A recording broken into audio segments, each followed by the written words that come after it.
vamos falar, né? Eu tenho uma observação sobre mim, sempre tive, né? Uma observação de conhecimento sobre a minha pessoa, que é a seguinte. Licença, que é a seguinte. Eu tenho uma coisa que é uma qualidade muito boa, minha, tipo assim, acho que é a principal. E também é meu defeito. É meu defeito onde eu abro brecha para ser magoada. E o que é essa qualidade e esse defeito? Eu sou compreensível demais. Eu sou muito compreensível. Barulhinho de fundo, máquina lavando. Sou muito compreensível. Até demais. Chega a ser permissível. Sempre quando eu tô conversando com alguém, eu conhecendo alguém, eu falo, quando a pessoa fala assim, você parece uma pessoa tóxica. eu dou uma gargalhada, logicamente. Falo assim, não, pior que não. Sabe o que é pior que eu sou? Eu sou muito compreensível. Tão compreensível que eu chego a ser permissível demais. E aí, a pessoa fica meio assim, por quê as pessoas acham que eu sou tóxica? Porque comigo é tudo muito tranquilo. Comigo é tipo assim, cara, vamos sentar, vamos conversar, vamos resolver aqui agora? Tá, conversamos, resolvemos. É isso. E acabou. Não tem que ficar remoendo, não tem que ficar... aquele joguinho de briga, aquele joguinho de chantagem psicológica. Eu não gosto de chantagem psicológica, ainda mais em relações, tanto amizades ou relações românticas. Não gosto, não acho. Não é legal. Eu acho péssimo isso, você ficar mexendo com a mente da pessoa. E aí, eu chego a ser permissiva, porque pra mim, cara, vamos sentar, vamos conversar. Pior que, não tive que falar assim, nossa, sua família deve ter sido uma família muito compreensível, boa pra você ser uma pessoa assim, né? Não, minha família não é de conversar, meus pais não são de conversar. Eu sou de sentar, assim, comer junto, vamos conversar, como é que foi? Não, gente, tipo assim, lá na minha casa, né? Chegava em casa, falava, cheguei e ia pro meu quarto, era isso, a gente não conversava. Até hoje não conversa, posso estar sentada do lado do meu pai na sala vendo Fórmula 1, que é uma coisa que ele gosta, que eu também gosto, e a gente ficar, sei lá, 2, 3 horas de Fórmula 1 vendo os carros girando sem falar assim. E eu acho que essa minha compreensão de querer conversar sobre as coisas, acho que veio partir exatamente disso. Da falta que eu sempre tive de quando eu era mais jovem, né, quando eu era menor, de ter essa conversa. E eu sempre fui o tipo de pessoa que eu sempre fui muito acolhida, até hoje. Hoje, quando eu chego em lugares novos, assim, tem sempre pessoas que se afetam muito comigo e, tipo, querem cuidar de mim. Aqui na vila onde eu moro tem um casal de idoso que, pô, gostam muito de mim e me tratam como se eu fosse filha. Eles não têm filhos, então eles me falam que eu sou filha deles. Aí eles me apresentam pra pessoas como se eu fosse filha. Eu acho muito fofo. Tenho amigos também que cuidam super de mim, que ficam preocupados quando que eu tenho meus momentos depressivos, então, mandam mensagem, porque eu acabo sumindo, assim, eu fico sumindo, eu vou me excluindo das coisas. É uma coisa que eu tô tentando não fazer agora, né? Aí eu acho que gravar vídeo é uma coisa que tá me ajudando pra isso. E aí, não tem. E eu acho que vem muito dessa falta. E também da questão de eu conviver com uma família, né? Suburbana, Baixada Fluminense, longe pra caramba. Uma família pobre onde o conceito de relacionamento deles é: vou trabalhar pra ficar aqui com essa pessoa. Se eu tiver que trair ela, eu vou trair, vou ter filhos e tal. E é isso. E vai ter brigas. E é uma coisa que, culturalmente, deles não é errado. É a forma que eles foram, não ensinados, mas moldados a ser, sabe? Ele, num lugar pequeno, às vezes casam no mesmo núcleo, assim, de famílias e viram uma grande família de pessoas que já conhecem, já viram desde pequena, estudaram juntos e tal. E aí traição e todo mundo veio. E eu acho que como eu cresci vendo muito isso, eu falei, cara, eu não quero isso pra minha vida. Isso aqui, mesmo que eu fique solteira o resto da vida, não é isso que eu quero, sabe? Eu não quero ficar aqui, não quero, tipo, casar com essas pessoas ou ficar com essas pessoas daqui com esse tipo de mentalidade. Acho que foi isso também que me fez sair da cidade da minha família, né? E aí, e isso também me fez, ainda mais porque meu pai e minha mãe se separaram, depois casaram de novo, separaram de novo, e aí namoram de novo, eles não têm um tipo de relação romântica boa, assim, sabe? Acho que existe muita essa toxicidade, que hoje em dia é a palavra, né, que se usa, no relacionamento deles. E eu via, tipo, não tem uma referência boa de relacionamento, assim, a não ser relacionamentos de pessoas que foram me acolhendo, né? Que alguns eram até bons, assim. E aí, desde nova eu falava assim, cara, eu não vou casar, vou ter filhos, mas, tipo, eu vou adotar, vou ser mãe solteira e tal. Exatamente porque, pra mim, nunca entrou na minha cabeça esse tipo de relacionamento que eles tinham. E não era, cara, eu não vi aquilo como uma coisa boa, e não vejo, não é uma coisa boa. Mas eu entendo, porque é culturalmente deles. Então, sempre moldei na minha cabeça, né, nas minhas observações, que, cara, se eu me relacionar com alguém, conversa vai ser a base de tudo. Conversa e ter uma amizade boa, né, dentro do relacionamento. Não ter amizade só sem ser romântico. Eu acho que um relacionamento parte do momento em que os dois, além de se amarem, né, romanticamente, são amigos. Isso ali, pra mim, é o maior alto grau de profundidade, né, de conhecimento um do outro ali, onde a intimidade é um grau muito forte, onde você, além de ser seu parceiro romântico, também é seu amigo. Então, a maioria, acho que todos os meus relacionamentos, tirando os casuais que não tem nada disso, tem um grau muito forte de amizade, onde eu trato, além do romântico, também meu amigo. E aí, sempre tento conversar. Então, tem pessoas que às vezes eu começo a me relacionar no início que acham, tipo assim, nossa, você é tranquila demais.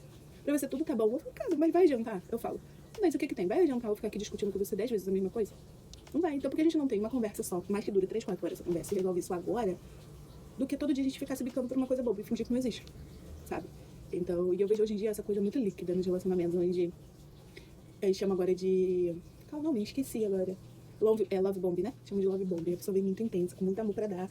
E aí, tal, amando uma semana livre, às vezes viagem, e tal, almoço com a família. No mês seguinte, vocês nem se conhecem. Fingem, tipo assim, uma pessoa estranha na minha vida, sabe?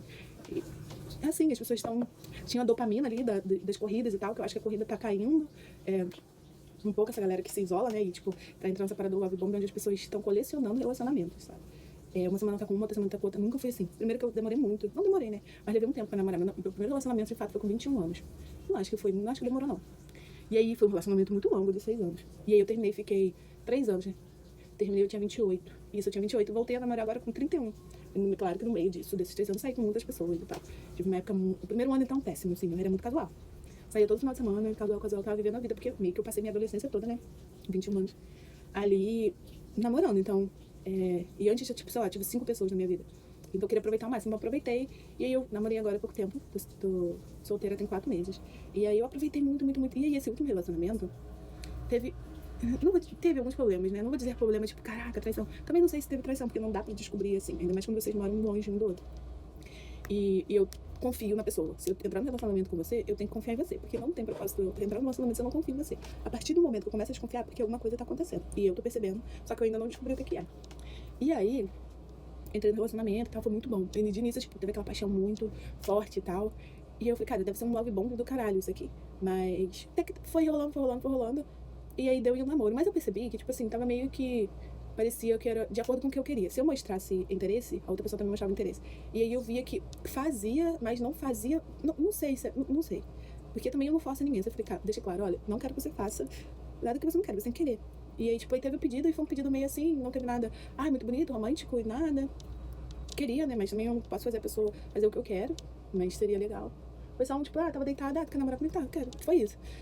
E aí, só que aconteceu coisas depois, porque até antes de, tipo, de fato namorar, tava maravilhoso, tinha aquela tensão, conversa e tal. Depois que teve, tamo namorando, tá, a pessoa, sei lá, simplesmente esqueceu que eu existia. Basicamente, tipo, já tenho o que eu quero, então foda-se, não preciso mais conquistar. Eu tô resumindo, tá? Isso aqui eu tô generalizando muito. E aí eu comecei a sentir falta do que eu tinha no início, aquele love bomb, assim, tipo, vamos dizer esse love bomb, aquela chuva de atenção e amor. E outra observação minha que eu tenho pra caralho, eu acabo sendo dependente emocional. Eu sou muito dependente emocional. Muito. Por que eu ando sou dependente emocional? Porque eu passo a maior parte do meu tempo sozinha, desde pequena. Eu tava sempre sozinha, sempre sozinha.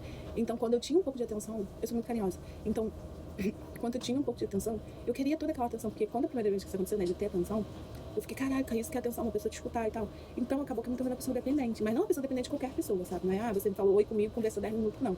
Depois que eu tenho envolvimento com a pessoa. E aí eu sou muito carente de atenção. E aí a pessoa tava me dando muita atenção, me tornei totalmente dependente. Aí o meu erro foi, cara, centralizei. Tipo, tem uma pirâmide, essa pessoa tava aqui em cima, depois que vi o resto. Então, primeiro eu tinha que estar aquela atenção pra aquela pessoa aqui em cima, e o resto ficou embaixo. E aí, tipo, pra mim, a minha vida desandou ali, sabe? Desandou muito ali. E aí, tipo, eu cheguei em um momento que eu não fazia mais nada. Tipo assim, eu ia trabalhar, chegava em casa, aí ficava, tipo assim, ali no telefone, esperando a pessoa falar comigo, enquanto a pessoa tava ali vivendo a vida dela, fazendo muita coisa, viajando, fazendo sei lá o quê, saindo com os amigos. E aí, tipo assim, às vezes a pessoa ficava 12 horas sem me mandar uma mensagem, e eu ficava, caraca, eu sou nada, né? Mas o que eu condicionei tanto aquele relacionamento depois de anos, como se fosse a ponta da minha pirâmide, que eu fiquei, caralho, eu tô fodida, eu não tenho mais vida. Pra minha vida agora é, tipo, essa pessoa. E aí, cara, minha vida desandou demais. E aí depois eu fui percebendo também questões de... Não sei se dá pra vocês escutarem direito agora, porque a máquina tá fazendo barulho. Mas também foi questões de, tipo... Eu tornei a pessoa tão... qual é o nome principal na minha vida, né? Mas é quando você bota a pessoa... Não bota uma privilegiada, né? Que aí, independente de qualquer coisa, aquela pessoa é privilegiada, né? Ela é uma coisa importante. E aí eu percebi que essa pessoa era muito mais importante do que eu era pra ela. Porque essa pessoa, ela não deixava de ir pescar com os amigos dela porque tinha marcado de fazer uma chamada de vídeo comigo.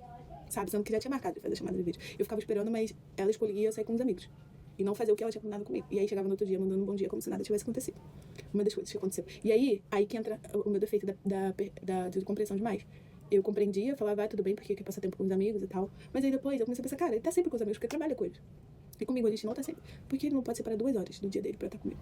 Tipo, sabe? Porque pra mim, eu ia fazer isso, separar 2 horas. Só que eu já estava tão dependente emocionalmente que qualquer minuto, se ele só tava no trabalho e falasse, pô, posso te ligar? Eu falava, pode. Eu não dava, não. Porque, tipo assim, ele era o topo da minha pirâmide, lembra da pirâmide? Ele era o topo dela. E, só que eu, na dele, né? No que parecia, no que eu observei, eu era a base. Primeiro vinha todo mundo, e eu era a base. A pirâmide dele era invertida. E não é que ele tá errado, ele só continuou vivendo a vida dele. A diferença foi que eu transformei ele como a minha vida, sabe? Ele não tava errado. Totalmente. Algumas coisas sim, outras não. Porque ele reconhecia que ele tava fazendo merda, ele pedia desculpa a ele, que sei lá o quê. Mas ele não mudava. Mas eu também não mudava a questão de eu estar sempre ali. Então, pra ele ficou muito cômodo. Eu uma vez cheguei a conversar com ele e tal, pra gente tentar resolver e tudo mais. Falei que eu tava sentindo falta. E botei nos pontos, né? E ele falou, não, sim, eu entendo que eu não tô te dando o mínimo e tal. E aí eu ficava mantendo aquela relação, porque, tô namorando, tá, o relacionamento é assim mesmo. E eu tava aceitando qualquer coisa, porque, tava compreendendo mais ele e tava deixando de me compreender. Porque tem isso, você pode ser uma pessoa compreensiva. Mas, na minha opinião, você tem que ser mais compreensiva com você do que com a outra pessoa. Primeiro você se compreende o que você tá sentindo, escuta a outra pessoa, e aí você tenta compreender a outra pessoa também. É diferente quando a pessoa tá falando da vida dela. Agora, quando é dos dois, tem que ter uma balança ali, meio equilibrada. Mas tem sempre tentando estar pro teu lado do que pro lado da pessoa. Aí, enfim, isso. E aí chegou o momento, no início desse ano, já tava 3 meses, mais de 3 meses, a gente fez 5 meses de relacionamento, assim e tal. Eu que tava mantendo o relacionamento, porque pra ele era como se ele fosse solteiro, sabe? Ele tinha eu ali. Então, por isso não dá pra dizer se houve traição ou não, porque eu não sei. E aí, sempre quando ele sentia que eu tava me afastando e indo fazer outras coisas na minha vida, e aí ele aparecia, ficava um pouco mais frequente, sabe? E aí eu comecei a querer usar isso, e isso já vira uma chantagem. Então eu comecei a não responder, a demorar pra responder. E aí eu peguei uma red flag quando um dia ali conversando e tal. E aí ele falou, mas você demora muito pra me responder, como se ele demorasse porque eu demorasse. E aí eu falei, não, às vezes você demora 8 horas, mais de 8 horas pra me responder, quando não responde só no dia seguinte. E às vezes eu passo dois dias sem me responder, sabe? Então eu só tô demorando de acordo com o que você tá demorando. Aí ele não teve justificativa, né? Porque de fato era isso. Então eu percebi que eu não era prioridade, essa era a palavra que eu queria falar. Não era prioridade. Uma das prioridades. Enquanto na minha vida ele era, tipo, a prioridade lá no alto da pirâmide. Mas isso foi um erro meu, tá? Erro meu dessa questão de ser tão compreensível e ainda ter uma dependência emocional. E eu cheguei a falar com ele sobre isso. Falei, cara, tô ficando dependente emocional de você. O meu dia, a felicidade do meu dia gira em torno de como é que eu e você vai estar. Tava, tipo, muito assim. E aí eu terminei e tal, coisa. Mas, terminei, falei, por que eu tava terminando? Falei que eu era mulher pra caralho pra ficar pedindo o mínimo, sabe? Tempo, conversar, tipo, não é como se eu estivesse pedindo pra ele parar a vida dele pra ficar comigo. Coisa básica, meia hora de conversa, sabe? Falei, não vou, eu sou uma mulher de 31 anos, já passei por muita coisa, eu não vou ficar pedindo o mínimo pra uma pessoa que não quer dar. E aí terminei e tal. E aí o que acontece? A gente ficou muito tempo sem se falar. Na verdade, eu parei de falar, né, também. Não fiquei mandando mensagem nem nada. E aí, um mês, ou quase 2 meses depois, a pessoa volta. E aí fica aquela, volta a mandar mensagem, e fica aquela, cara, essa pessoa mandou mensagem. Por quê? De fato, sentir saudade e tá arrependido, coisa, ou essa pessoa manda mensagem de volta, porque o caso que talvez ela tava tendo antes, lá, e por isso que mudou muito, e sei lá, conheceu uma outra pessoa, não deu certo e agora tá voltando porque eu era pessoa permissiva demais, sempre tava aqui. E ele sabia que eu ia estar aqui se ele mandasse mensagem. Ficou esse questionamento na minha vida. Até hoje fica. Mas não voltei nem nada, tá? Continuo solteira. E aí, por mais que amei muito, tá? Ele é uma pessoa que eu amei demais, assim. Mas aí é isso. Até onde a gente tem certeza que isso é amor? Essa é a questão. Até onde a gente tem certeza que isso é amor? Até agora eu não sei se é amor ou se não é. Porque eu posso, daqui, se eu me permitir conhecer alguém, porque eu me bloqueio emocionalmente pra qualquer pessoa. E se eu me permitir a conhecer alguém, eu não sei se eu vou sentir a mesma coisa. Porque eu ainda tô lá naquela dependência emocional que eu tava sentindo ontem. Antes, com o mínimo. E aí, agora eu penso assim, não, agora eu vou focar só em mim, sei lá o que, ainda mais eu no momento financeiro que eu tô desempregada, não tem como eu sair em 50 dates diferentes, que é meu dinheiro que gasta, né? Também não quero mais essa dinâmica de date. Cara, é muito chato, prefiro focar só em mim e virar uma corredora, sabe? Focar em mim e virar uma corredora. E aí é isso. Eu não sei. Isso é uma dúvida, né? Se alguém já passou por coisa assim, que pensamentos tem, comenta aí. De como vocês pensam sobre essa questão da vida, assim. Porque, da minha cabeça, tá? Depois não conversei com ele sobre isso. Também eu tenho que ser um pouco mais egoísta. Eu acho que eu preciso ser um pouco mais egoísta. Porque eu sou muito permissiva. E, pra mim, eu acho, no meu pensamento, né? Do que eu tô imaginando, porque eu não sei de nada, não me contaram nada. Ele não conversou comigo muito a fundo sobre isso. Mas no meu pensamento é como se, cara, ele conheceu uma pessoa onde ele tava, não terminou comigo e continuou com essa outra pessoa, porque ele tava longe. E aí, não deu certo com essa outra pessoa. E quis voltar porque ele sabia que eu ia estar lá, sabe? Apareceu 2 meses depois e como se nada tivesse acontecido e, tipo, ela vai estar lá, ela vai me responder. Helicóptero. Porque de fato eu ia estar aqui, eu ia responder e eu vou responder. Mas não vai ser a mesma pessoa que ele vai achar agora. E é ruim ficar a mercê disso, sabe? De tipo, cara, só quero encontrar. E aí entra na dinâmica que eu falei lá no primeiro vídeo, né? Das questões de, tipo, hoje em dia o amor é amor de fato. A pessoa realmente é uma gosta da outra, aceita os defeitos. Ou virou uma ajuda cotidiana, sabe? Tô com essa pessoa, pelo menos eu fico solteiro, a gente, sei lá, divide contas, se dá bem, é parceira, me ajuda nisso, ajuda aquilo, aquela gente cresce junto, tal, a gente faz uma parceria legal. Vira uma questão de parceria, onde 2 pessoas conseguem ali se dar bem, mas não é amor de verdade, mas, tipo, se acomodam um no outro. Ou ainda realmente você pode estar com uma pessoa que, caraca, eu gosto muito dessa pessoa e aceito os defeitos dela porque eu gosto dela, tipo, eu amo, sabe? Esse fica o questionamento.